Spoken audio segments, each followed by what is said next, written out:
ابن ابی العوجہ کے بارے میں روایت کی یہ جملہ یہ ہے اور وہ خود یہ بیان کر رہا ہے. چھڑے سرکار ہی کا زمانہ ہے. آیا مسجد نبوی کے اندر دیکھا کہ ایک گوشے کے اندر ابن ابی العوجہ یہ کام کر رہا تھا کہ وہ تقریر کر رہا ہے اور کفریات بک رہا ہے, شرک کی باتیں, الہاد کی باتیں, خدا کے انکار کی باتیں وہ اپنی تقریر میں کر رہا ہے. اس کے مقابلے میں جو امام کا صحابی ہے اس کا نام ہے مفضل بن عمر,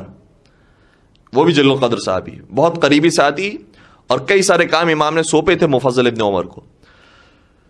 مفضل نے اگر دیکھا کہ ابن ابی العوجہ خدا کا انکار کر رہا ہے, مسجد رسول کے اندر بیٹھ کر تقریر کر رہا ہے, لوگ سن رہے ہیں, کھڑا ہو گیا اپنے مقام سے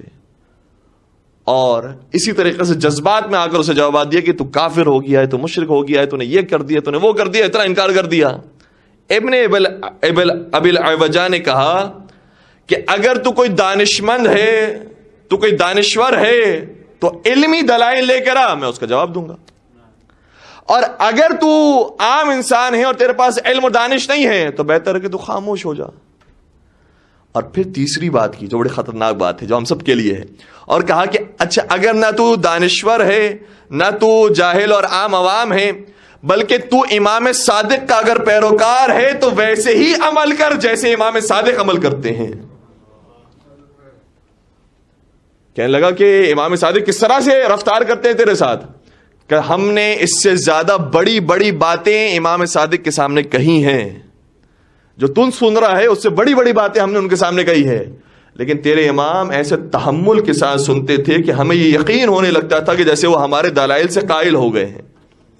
اور ہمارے استدلال کو انہوں نے قبول کر لیا ہے,